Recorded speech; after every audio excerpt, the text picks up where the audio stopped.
Hello and welcome to the training for food service management company attachment M. This will go over the attachment M that is required to have whenever you're paying your invoice. So a lot of times a food service management company, they will send you an invoice, and if they do send you an invoice, it is required that they have to have an attachment M. If they don't have an attachment M, they are not doing what they're supposed to be doing. And we're going to go through the attachment M and what it is. And you really need to be checking this every month. We have seen a lot of billing issues. So we just want to go through this, what it is, how it needs to be filled out. This is something that the food service management company fills out, and they send it to you. Again, if they send you an invoice, the attachment has to be in there. A big rule of thumb is every month, make sure you check your attachment M. Again, we're going to go through that to show you what the attachment M is, what needs to be where.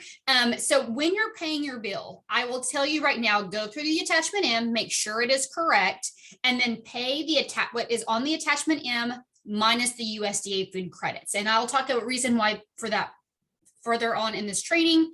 But again, the attachment M is required. It shows you exactly how you're getting billed.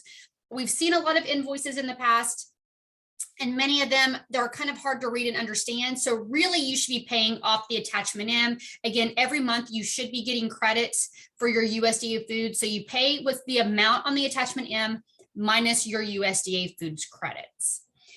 So we're going to break down the attachment M. This is the top section. We're going to go through the top section, the middle section, and the bottom, and then just some helpful hints. So as you can see here at the top, it should list the month right here of what month that you're paying on. Then down here, as you'll see in this top box, this information comes from your edit check or from your system. You need to be making sure that you're giving this information to the food service management company. We've seen this time and time again. When we're looking, not only will your consultant be looking at this information, but we do procurement reviews. And if you're with a food service management company, we will do a procurement review every 3 years. So the reason we're telling you this information is because this is how we check to make sure. We will look at your invoices, and we have to make sure that you're being billed correctly. So this is the stuff that we look at when we come out, but you should be looking at this every single month. So make sure that at the very top, in this top section, as you can see here, you have contract meals, the first line. This is the school breakfast program, school lunch program, and the school snack program. Then we have summer feeding is the third line. Under the SSP is also referred to SSO. They call it the seamless summer program instead of seamless summer option. And then the bottom is if you do CACFP, which would be either if you have a daycare on site or if you do the at-risk program. So this has to be broken up. We were talking to one school and they're like, well, they take the breakfast in the contract meals and they combine them, and then it's correct, the outcome is correct, but they combine the numbers. They cannot combine the numbers. We're looking at your claims. So when we're looking at your claims, if those numbers are tied in, we're thinking that they billed you incorrectly. So we need to know, and you need to know, what they're billing you for contract meals, for breakfast, lunch, snack, all of that. It has to be broken up. It cannot be lumped together. So as you can see here, there are no adult meals. It's only the contract, breakfast, lunch, snack on the National School Lunch Program. This is the after school snack. Summer feeding, then seamless summer, and then we have our CACFP again. That is if you have a daycare center on site that you are signed up with the CACFP, or if you're doing the at-risk program, which a lot of you will do suppers on that, and sometimes you do a supper and maybe a snack. But this has to be broken up. And again, they should be getting the numbers from your system. So you need to make sure that what you're claiming matches this top part on the attachment M. So what you do is you take each column. So we have the breakfast column, the lunch column, and the snack column. So whatever your numbers are here with this, they're just doing the school breakfast program. And this can also be severe need. It's just what you're being served on the school breakfast program. So we have the number 3558, and we bring the total down. You bring the totals down on each column, as you can see here. And then you take this number, say the 3558, and you do list it down here. However, we pay what's called a lunch equivalency. So with the lunch equivalency, whatever the rate they're charging you for, that's the lunch equivalency rate. Well, USDA states that for one breakfast, you divide that by 2 because that's how much they charge you. So they're not charging you the same amount for every meal. What you do is you pay the lunch price, whatever price they tell you is the lunch equivalency. That's the price on the contract. What you do is you divide what you have for breakfast, divide it by 2. So as you can see, the 3,558 is divided by 2, and you get 1,779. And then the lunch numbers just go straight down, the same lunch numbers go right here. And then there are no snacks, but if there were snacks, this total snack number would be claimed right here. Then you would take the number here and divide it by 3. And then you add these numbers together. So we just have the breakfast and lunch, and it equals 6,374. This is the lunch equivalent based on your meal counts at the very top of your attachment M. Next, we're going to go to the middle section. This is section 2. This is extra revenue. So this is where your adult revenue does come into play. Again, if you don't know where these numbers are coming from, you need to ask them. Really, you should be giving them all the information. This is where your adult revenue goes, your any a la carte, if you do any catering or special events, if they do concessions, which we don't see that very often, or if they have the vending machine sales. So really the most common that we see is adult meals and a la carte sales. So what is the total revenue from adult meals? So how do you get this adult revenue? So with adult revenue, sometimes we see adults up in with the contract meals. They are not a contract meal. A contract meal is maybe some school districts have an agreement with the Head Start program, or maybe you have an agreement with a daycare center and you send food there every day. That's a contract meal. You're billing them for each meal that you give them. With adults, this is the total revenue that you should have received from the adults. So let's just say that you have all these teachers that eat, and half of them pay when they're eating and half of them, they're just charging it. And we see it a lot. Maybe a teacher will pay for it at the end of the year. What you give the food service management company is the amount you should have received. So even though some are charging, again, you didn't collect that revenue right now, but it is the school's responsibility to collect that revenue. So what the adult meal is it is in your application agreement, there's the attachment B, and it tells you what you should be charging your adults. So it has to be that amount on the Schedule B, or if you're charging more than that, then you list that. So let's just say in attachment B, I think it's maybe $4.85. I can't quite remember, but whatever it says in attachment B that you are supposed to be charging them, that's the price that you put there, unless you're charging them more. So if you're charging them $5 a meal, it'll be 5 times the number of the adults that ate for that meal. Now, if you're not charging your adults at all, or if it's less than the amount, so maybe you're charging your adults $2 a meal and not the $4 as required, you have to charge them with the food service management company. It can't be $2 because the general fund then has to cover the cost between the cost of what you're charging them, or if you're not charging them at all, and what you're supposed to be charging them. So the lowest price the revenue can be would be the amount in attachment B, what it tells you each year you have to charge your adults. So if you're charging less than that, you have to charge, or you have to state on this form, you have to state how many adults ate. Say, let's just say it's all just lunches, and the charge that you, and the price that you charge them, or you're supposed to charge them in attachment B. It's the same as what your revenue would be for breakfast. It's how much you either charge them, or if you charge them more than the required amount, it's the higher price. Or if you don't charge them at all, you still have to list, you have to still take the amount that's in attachment B. So if you have more questions about the adult revenue, you can always contact our office and we can try to explain it more. But you can't, if you're not charging your adults, you have to pay, child nutrition has to be paid back for that. And I know you may not be charging your adults, but again, general fund or a local source has to be paying for those meals, and the food service management company has to bill you for that. So again, this is just your total revenue.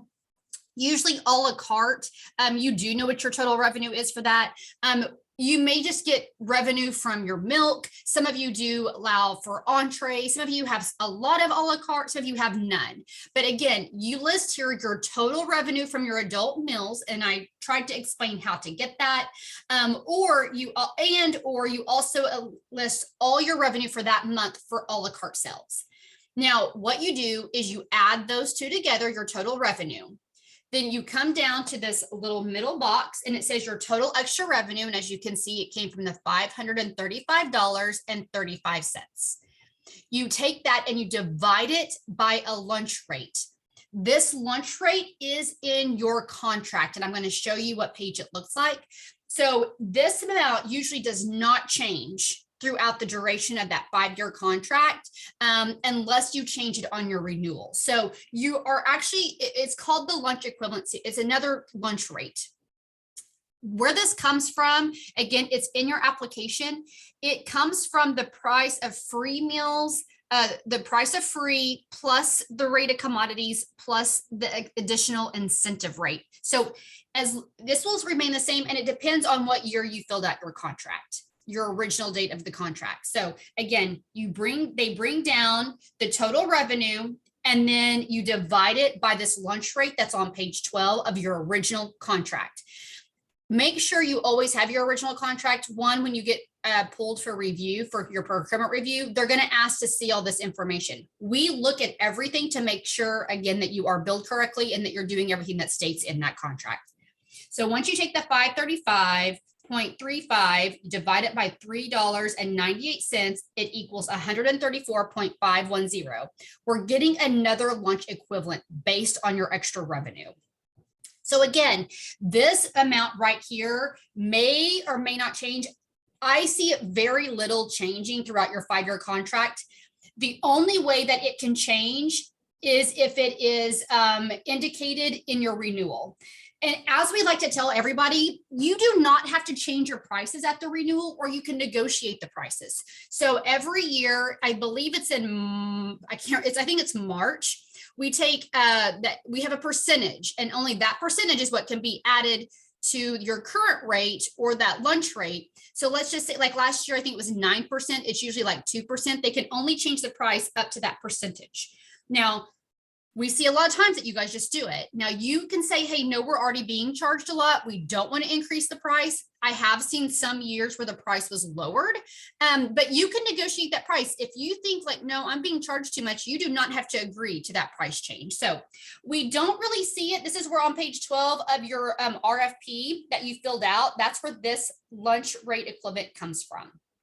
Again, this is page 12 of the contract. We don't normally see this change, again, unless it's indicated in the renewal, and we don't see a lot of renewals that have that. So just to kind of keep you updated of what, because sometimes you just look at the renewal and you're like, okay, we'll agree to this, and it has all these amounts on there. So there's only a lunch equivalency rate, and there's only this lunch rate. Those are the only two rates. Sometimes we see it where it has a breakfast rate, a non-program food rate.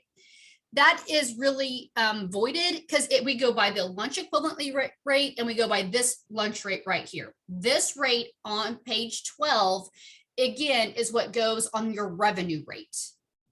And then we turn that into a lunch equivalency.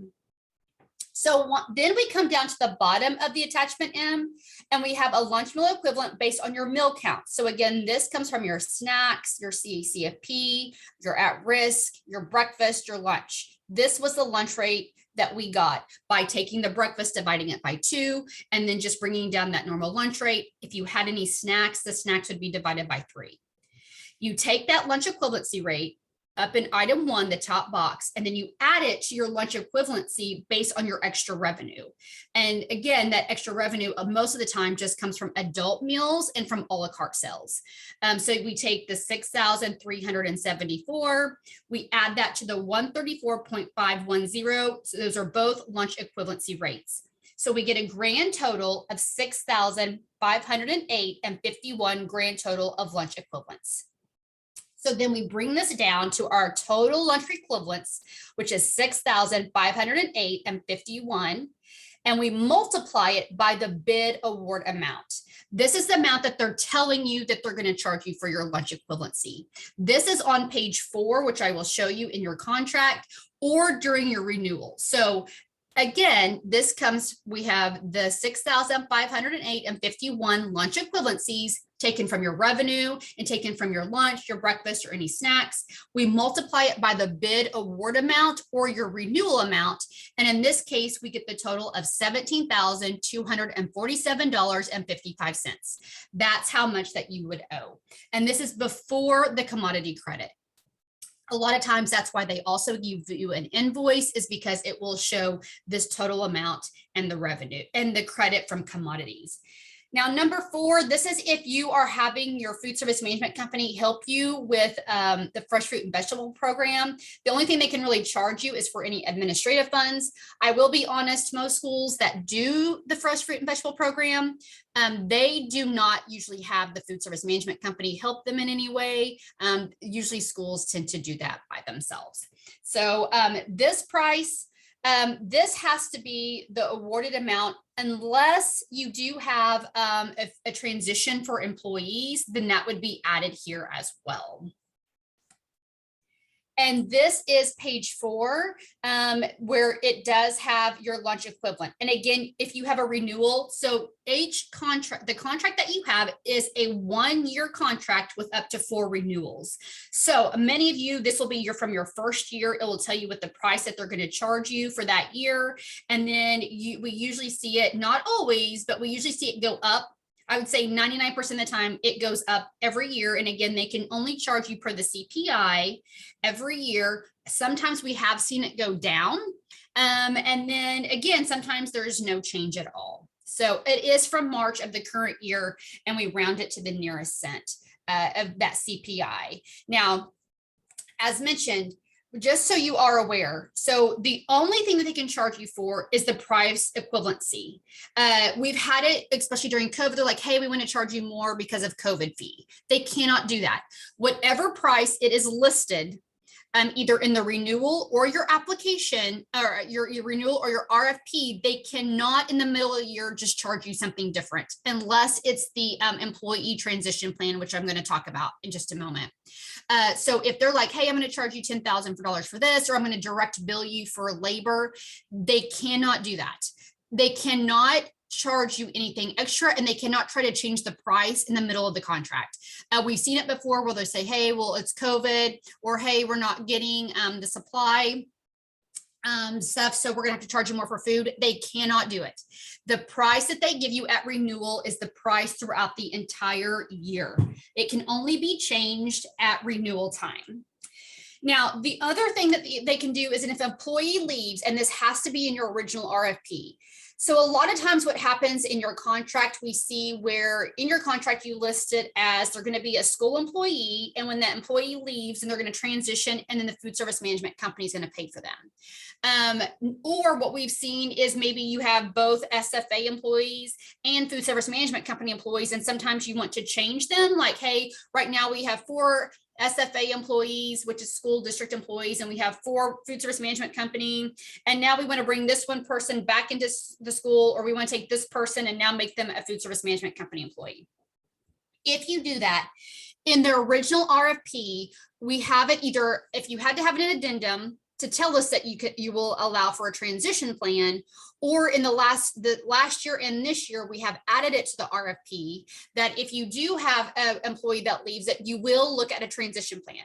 Just because you say that you will look at a transition plan does not mean you have to agree to this transition plan. But what the transition plan usually might say is like, okay, for every employee that leaves the school district and comes to us, we're going to charge you, say, 10 cents per meal.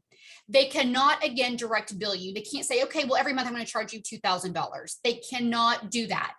You can only you're paying a fixed price, and you can only pay per lunch equivalency. So they can only add a percentage, we would say cent amount, to your bill.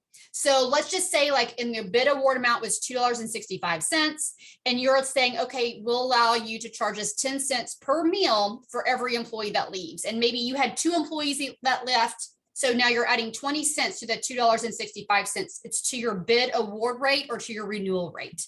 Now, keep in mind, when you allow for this transition plan, and it's a cent per meal. So maybe it's an elementary school employee that left, and you're like, oh, okay, that's just 10 cents per elementary meal. No, it is 10 cents per every meal. So definitely make sure that you take, if you're going to do this transition plan and allow them to charge you per employee, make sure that take a look at it. How many meals do you average per month? Take it times the rate they want to charge you to see if that's a reasonable amount. And again, if the new employee is hired, the price charged will be the additional cents. Now you have to tell us every time an employee leaves. We have what's called an employee transition form. And every time an employee leaves and a food service management company picks them up, we have to have a copy of that in our office. If not, it can be a finding, because you're being charged and we have to prove everything when it comes to a food service management company. So if it's unapproved, then they can't charge you for it. And so when we see these bills, we have to make sure that you're being charged correctly. So if you're not sending us this, then we're wondering, why are you getting charged at a higher price than what's on your renewal rate or what's on your contract or your RFP. So we have to have a copy of that to make sure that you're being billed correctly. We have seen it time and time again where they'll be like, oh, we're getting charged $2.85, but we're looking at your renewal, or we're looking at your RFP and it says you should have been charged $2.65. So we're like, why are they overcharging you? So you have to keep us updated on why they're charging you what they're charging you. Now, we have seen a lot of billing issues this year. It's kind of been ongoing, so we want to make you aware of these. This is why we're telling you about the attachment M. So the meals on the attachment M have to match your edit check. If they don't match your edit check, we don't understand where these numbers are coming from. That has to be done by the point of service. You need to be giving them these numbers. If these numbers are not matching your edit check, ask them, where are these coming from? But really, it's the school's responsibility to give them these numbers to make sure that you're being billed correctly. Something else that we have seen is that the attachment M, the amount on the attachment M is different from the invoice, meaning like before you get the commodity credit, the invoice and the attachment M are not matching. The attachment M has been correct, but then when you get to the invoice, it'll be like $5,000 more, and then they subtract the commodities. So that's why we're saying you need to pay on the attachment M minus the commodities. Do not pay on the invoice amount minus commodities, because they have been different. Make sure you're paying attention to this. We have seen so many schools being billed incorrectly, and it's not fair to the school district. The biggest thing that I can tell schools is the more you pay attention to what is happening and what you're paying, the better off. I'm not saying it's done on purpose, but you do need to be on top of this, because we have seen a lot of schools being overbilled. The district can also, again, be charged a transition fee per employee only if it is approved in your original RFP. If you have nothing in your original RFP stating that they can charge you this transition fee, it cannot be done. And again, there can be no direct billing. If they want to bill you directly for something, a phone bill, again, that has to be in your original RFP, and they cannot charge you a direct bill. It has to be a lunch equivalency rate. So it needs to be a cent rate. Again, the district can only be billed by price per meal. You cannot have anything in a lump sum. We always reach out. If you feel your district is not being charged correctly, contact our office. We are more than happy to look at it. I have had multiple schools contact me in the past. We've had some, they just went with a food service management company. They're looking at their bill and they're like, hey, I think our bills look pretty high. Can you take a look at this? Of course, we will take a look at it. And then we'll explain it to, again, if you're not understanding how sometimes you are being billed correctly. Sometimes you definitely are not, but definitely make sure you're paying attention to your bill. Because again, we have seen a lot of billing issues, and we're just trying to protect you to make sure that you are paying what you're supposed to be paying and not paying more. So again, if you have any questions, please reach out to our office. We are here to help you. We want to make sure that your child nutrition account is saved. We want to make sure that you're being billed correctly. Again, make sure you look at your renewal rate to make sure you're being billed. Again, if you have that employee transition fee, they should not be billing you. They cannot bill you. So if you have an employee that leaves in February and then they hire someone in March, they can't be charging you in February. They have to charge you. They can start charging you that employee and transition rate when that person is hired and when they're actually paying that person's salary. But again, you do not have to do an employee transition.